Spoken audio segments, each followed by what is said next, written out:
الله أكبر الله أكبر أشهد أن لا إله إلا الله أشهد أن لا إله إلا الله أشهد أن محمدا رسول الله أشهد أن محمدا رسول الله أشهد أن لا إله إلا الله أشهد أن لا إله إلا الله أشهد أن محمدا رسول الله أشهد أن محمدا رسول الله حي على الصلاة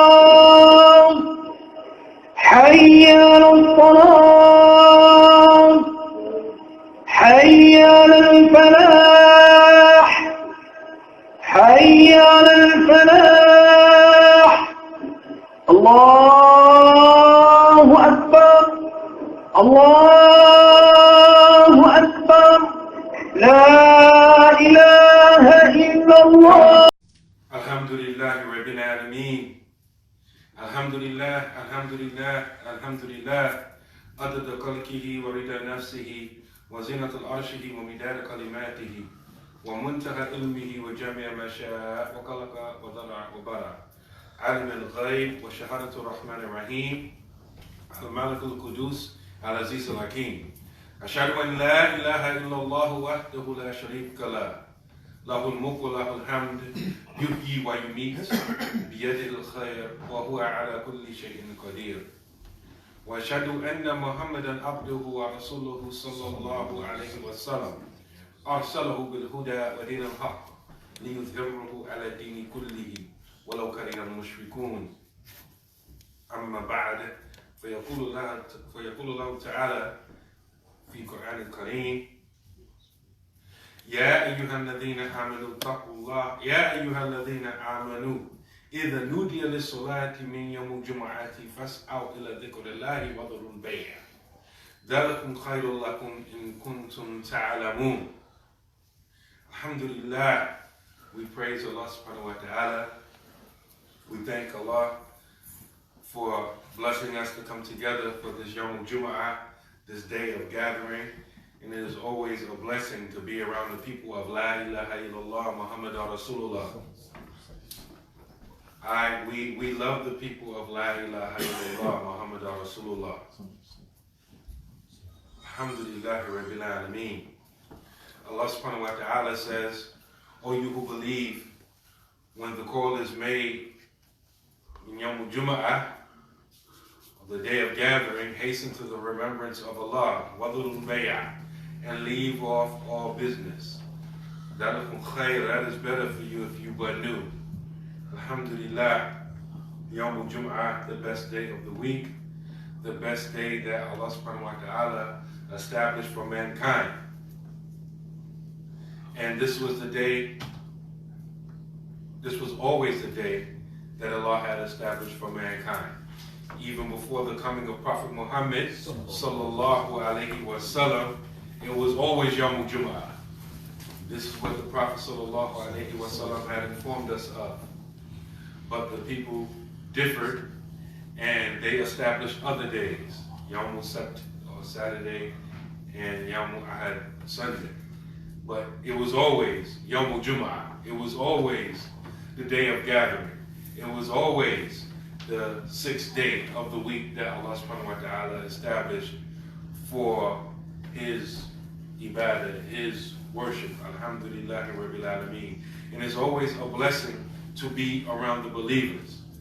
It's always a blessing to be around the believers. Don't take that for granted.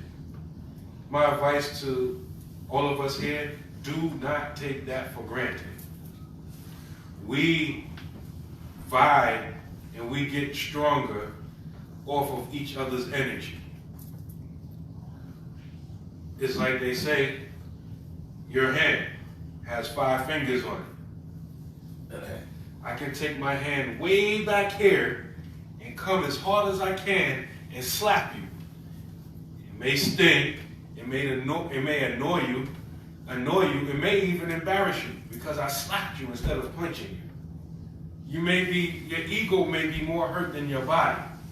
But if I take that same hand and put the fingers together and make a fist out of it, together, Jamaa'ah, and take that same force, put my body behind it, trust me, you're going to feel it way more than the slap. The difference is the fingers came together. And that is the same with us. Yes, we are a lot, kathir. But if we're separated, our impact is not felt. Our energy is not harnessed. But when we come together, La ilaha illallah Muhammadan Rasulullah. And this is what Yawmul Jumu'ah teaches us. Yes, we do things individually.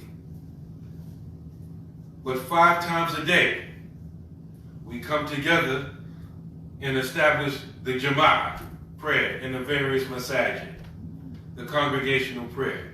And then one day out of the week, we come together in the Jummah masjids, the Jam'i masjids, and the congregation is even bigger. This is the way that we harness our strength. This is training. When we come together in this fashion, we are orderly, we line up straight. When the Imam says, Allahu Akbar, everyone knows what to do. See, us, we've been Muslim for X amount of time. We take that kind of stuff for granted. We don't know what's happening on a physical level, much less the spiritual level. I remember one time,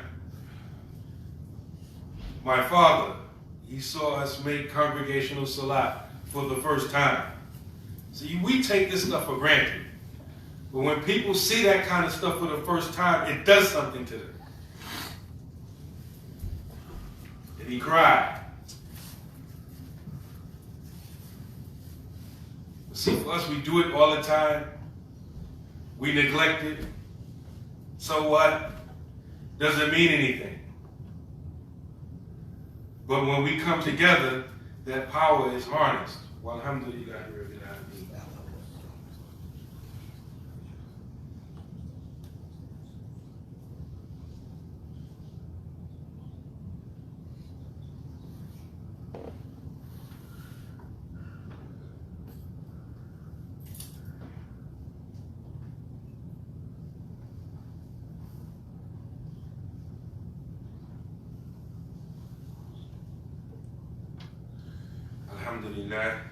Alhamdulillah Rabbil Alameen wa afdalu salatu wa atamu tasneem ala Sayyidina Muhammadin wa ala alihi wa sahbihi ajma'een wa radiyallahu ta'ala an sadat al-tabi'een wa ulama al-amalin wa a'immat al-arba'at al-mujtahideen wa muqallidin ila yawmiddin amma ba'd.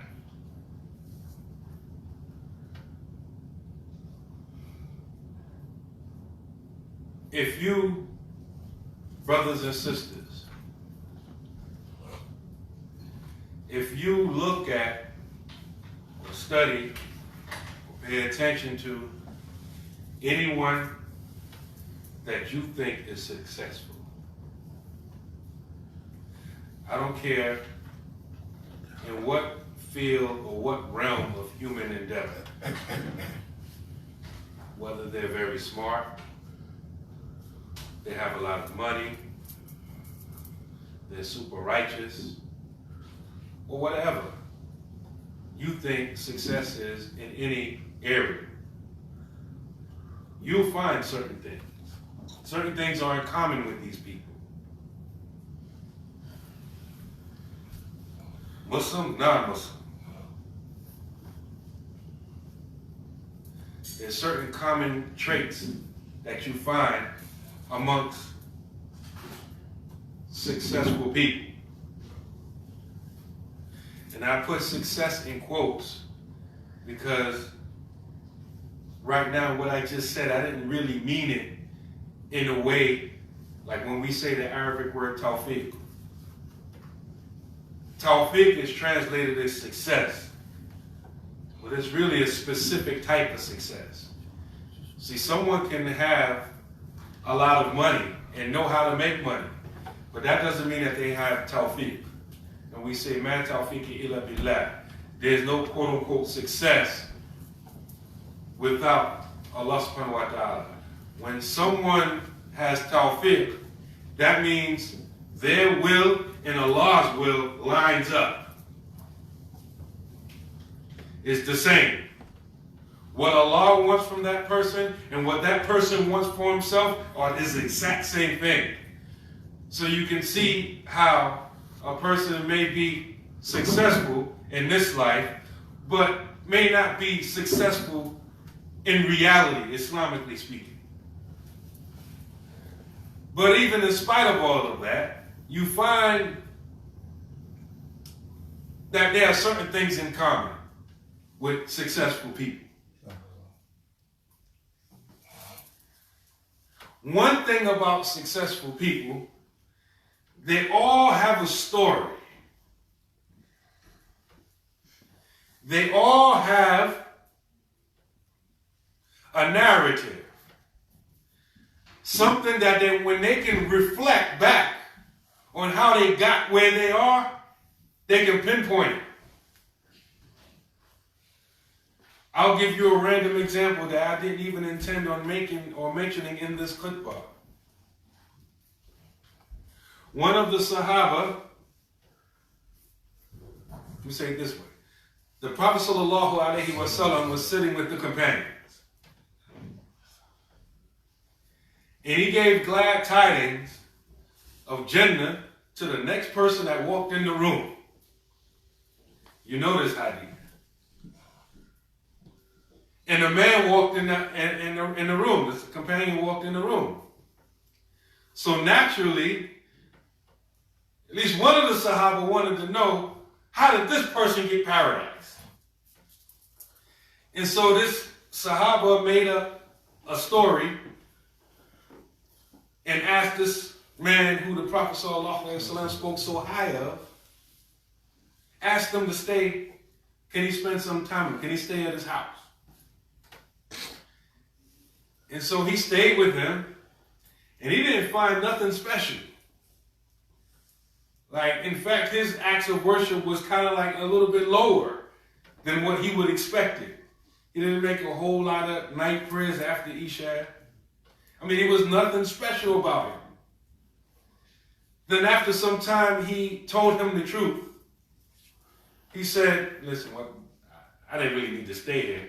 But the reason why I wanted to get close to you is because that time when we were sitting with the Messenger of Allah sallallahu alaihi wasallam, the Prophet sallallahu alaihi wasallam gave glad tidings of paradise to the next one that walked in the room, and that person happened to be you. So I wanted to see what it is about you that will make the Prophet sallallahu alaihi wasallam say such things. He said, I don't really do anything special.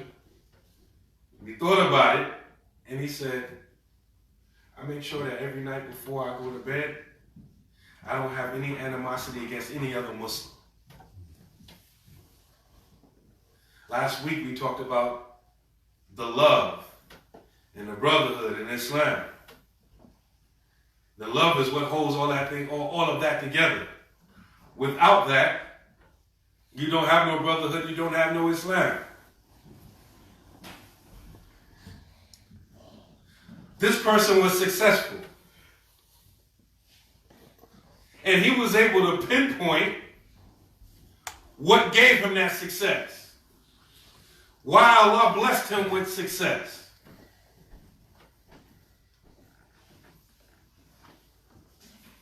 You know, during the time of Khulafa al-Rashideen, the rightly guided caliphs, specifically during the time of Umar ibn al-Khattab radiallahu ta'ala anhu. You know, during that time, the Persian Empire was conquered. A lot of us don't really appreciate what that means. One of the two global empires was conquered by a society that hadn't even been in existence more than 30 years. The wealth, the riches, so many things. We really can't appreciate that. Times is moving so fast, things change so fast. We don't appreciate what that really meant, what that meant.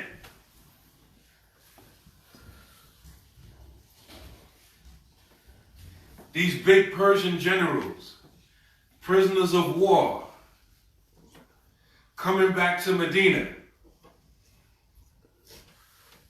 And when these Persian generals come into Medina and their Muslim escorts are looking for the Khalifa, the ruler of the Muslims. Subhanallah. Where is he? Yeah, where is Amir al-Mu'mineen? Where is the commander of the believers? He's in the masjid. They go in the masjid, it's the middle of the day. Umar ibn al-Khattab is sleeping on the floor in the masjid. Again, we don't appreciate the significance of this. Because a lot of us come to the masjid and sleep on the floor. We've been doing this for over 1,400 years.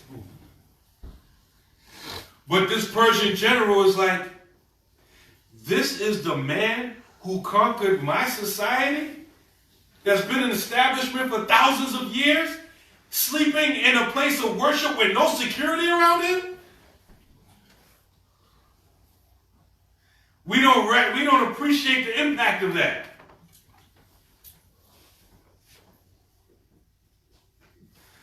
I mention that because all of these Sahaba have a story.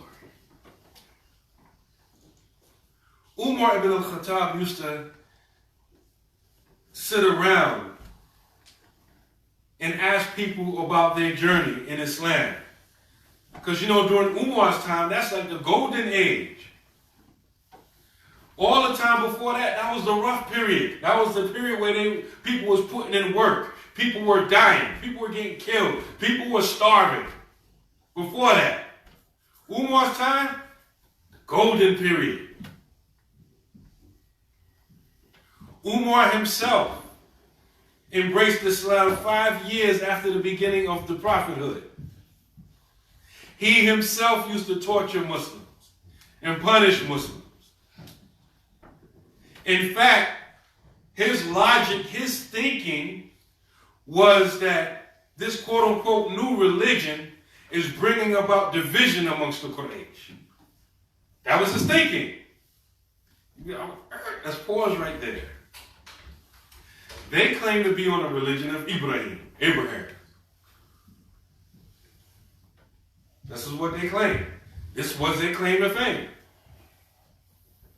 The Prophet ﷺ is bringing the religion of Abraham. But when he comes with Deen al-Islam, the people who claim to be following the religion of Abraham accuse him of being divisive. We need to think about that. Because a lot of us are comfortable where we at. We're not open to upgrade. A lot of us are still using Windows 95. How many upgrades they done had since then? 5, 10? XP, Windows 98, XP, a whole bunch. Some of us, this is how we are. Nah, this works for me. They don't provide no technical support for Windows 95, nothing anymore. But you're still holding on. Windows 95.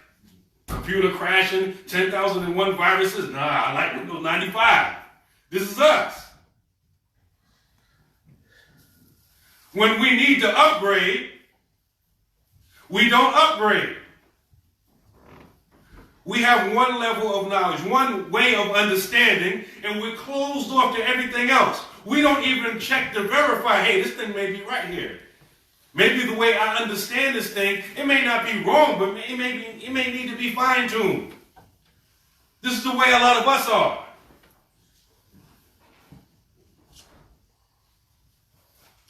I digress. That wasn't the point. Umar ibn al-Khattab becomes Muslim after 5 years. He's considered an early Muslim, but there were Muslims that came before him. If you know the story about how he came into Islam, you know the Quraysh was sitting at Nadwa, their council. They were sitting there. And they were trying to figure out a way to deal with this quote-unquote divisive threat. How to deal with Muhammad. Umar ibn al-Khattab was one of those people. All that, okay, we done philosophized about it so much. Okay, we done talked about this 1,000 times already. Why don't someone just kill him? That was Umar's suggestion. They said, that's a good idea. We don't see no one more fit for the job than you, Umar. So he said, ain't nothing but a word. He went and got his sword. On the way, he bumped into another Sahaba who kept his Islam secret. And he looked in his eyes. He knew something wasn't right. He said, what you doing? Where you about to go? I'm about to finish off this man who caused so much division amongst us. About to kill Muhammad. He said, what?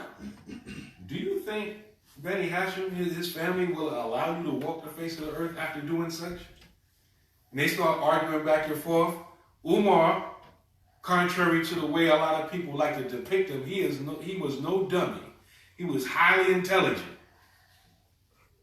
He was one of those people nowadays that, you know, for example, you have someone who's in the street. He's known for putting in work in the street, and he's respected in the street. And then you surprised, you just so happen to go to, you know, the college classroom, and you see him in there at the front of the class excelling. You're like, oh, wait a minute, that don't make sense. Thought you was a thug. Not all thugs are stupid. I know a lot of people like that. Umar was one of those people. He was highly intelligent. Umar was like, I'm getting the impression that you may have taken on his religion as well. And they started fighting. This Sahaba was trying to protect the Prophet sallallahu alaihi wasallam. So what did he do? He gave up some other Muslims to throw him off. He said, Umar, you know what? We're doing all this fighting and stuff, and you trying to kill Muhammad. Why don't you need to check closer to home? Like, what you mean? Your sister and her husband, they Muslim. What? Yeah. He went to his sister's house. As he was approaching the house, he heard Quran being recited. It was his sister Fatima bint Khattab, her husband Umar ibn Sa'id, and Khabbab ibn Arad. And Khabbab was teaching them the Quran. Specifically Surah Taha, Surah number 20. And that's amazing. If you're familiar with Surah Taha, you know it has a lot to do with Prophet Moses. And if you know anything about the character of Umar ibn al-Khattab, you cannot help but be reminded of Prophet Musa. But in any case, Umar knocked on the door. Khabbab went and hid in the closet. Umar bust in. What was it that I heard you recite? What was that? Nothing. No, I heard you reciting something. What was that? Nothing. Matter of fact, I heard that y'all became Muslim. Fatima, his sister, got tired of playing around. And what? Yeah, we became Muslim. Why you gonna leave the religion of your forefathers? So what if this religion is better than your religion? Umar slapped his sister. He got so mad. Umar and his brother-in-law started fighting. Excuse me, and then that's when he slapped his sister. After seeing the blood on his sister's face, he calmed down. He asked, let me see what you were reading. Umar's sister Fatima said, yeah, she took out the piece of paper that they was memorizing it from. And He said, let me see it. She said, no, you are a disbeliever and you are unclean. Made him wash up. That's what kind of backbone she had 1,400 years ago with a known gangster.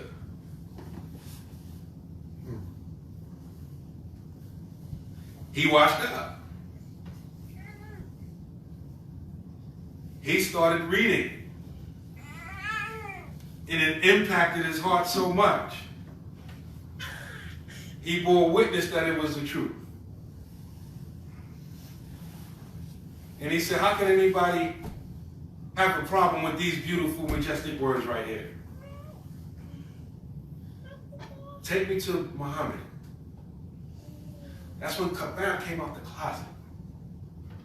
And he said, it seems like Allah had favored you with the dua of the Prophet sallallahu alaihi wasallam. He didn't know the Prophet sallallahu alaihi wasallam had made dua. He said, oh Allah, Izzat Islam, give honor or strength to Islam, bihabba, by the one who is most beloved, Amarain, of the two Amrs. If you know Arabic, Ain Mim Ra, you know that's how Umar's name is spelled. And Abu Jahl, his name is not Abu Jahl. His name is Amr ibn Hashim.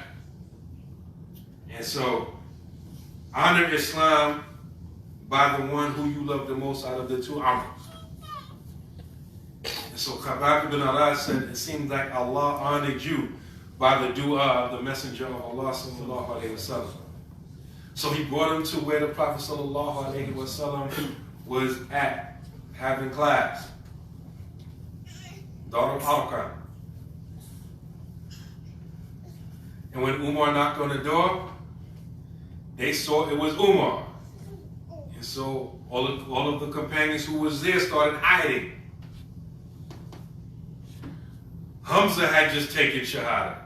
Hamza was another one not to be played with. So what y'all hiding for? If he comes for any problem, we just kill him with his own sword. But so what? So what? The Prophet sallallahu alaihi wasallam went out to him. And if you know how Umar is described as being very tall and, for lack of better words, cock diesel. He's described that, like, if you're looking at a crowd of people from the distance and you recognize Umar, you think that Umar was sitting on a horse. But then when you walked up on him, you recognize he's just standing there like everyone else. That's how he's described. The Prophet ﷺ opened the door, picked him up, and put him over here and said, Ya ibn al-Khattab, when are you going to stop playing games and embrace Islam? He said, Ya Rasulullah, that's what I came here for. And he bore witness that there's no God but Allah, Muhammad is his messenger. And then when all of the Sahaba heard that, they all said, Allahu Akbar! Because Umar embraced Islam. Islam, this thing is about to go there. They got so excited, you know, they're supposed to be in their secret. It ain't like now the house is enclosed and stuff. If all of us scream right now to the top of our lungs, Allahu Akbar, they're not going to hear us around the block. But the houses were different then, so they say, Allahu Akbar, we didn't blow up the spot, let's leave. So they left. That's Umar's story coming to Islam. One day, during Umar's time, later on after the death of the Prophet sallallahu alaihi wasallam, the Sahaba were talking about their sacrifices. The Khabbab ibn Arad, the same one who was with his sister and brother-in-law teaching him the Quran when he embraced Islam. He came in and he asked Khabbab to tell his story. Tell me about, your story, how you became Muslim. He didn't say a word. Only thing he did was lifted up his shirt. And you saw all the stab wounds and all the places where they put hot boiling coals on his back and all the wounds and stuff. And they started crying. That was his story. What was my point? Every successful people have a story. It wasn't easy at the beginning. They had to put in work. Yeah, they living good now, diamonds and gold and Persian rugs and prisoners of war, all of these things are coming through, and Islam is being taught, passed on successfully to the next generation. What did they do to get that though? What price did they have to pay? They have a story. I'm sure if I asked all of you, and I won't because it's Juma, you're not supposed to talk or make unnecessary movements. As a reminder, wink, wink, right? If I said, which one of you wants to be a failure, raise your hand. I'm sure no one would raise their hand. We all want to be successful.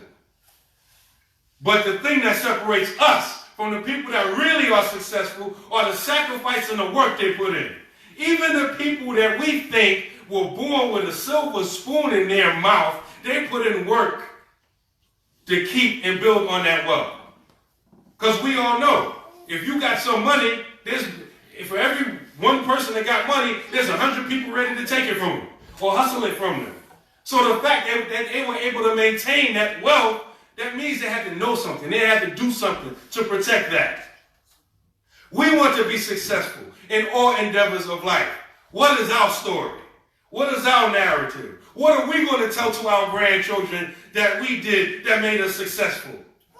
Granddad, how is it that you were able to practice Islam? And how did you get on, your parents, grandparents were sharecroppers. How did your parents, grandparents, you were refugees, you came there. What's your story? You used to be very ignorant. You didn't know anything. You didn't even know how to read. And now you read very good. You can break down parts of speech in English and Arabic. What's your story? All successful have a story. What's your story? May Allah give us a story that is pleasing to Allah subhanahu wa ta'ala. ربنا اتنا في الدنيا حسنة وفي الآخرة حسنة وقنا عذاب النار. فمن كسر ومن كسر من تبرك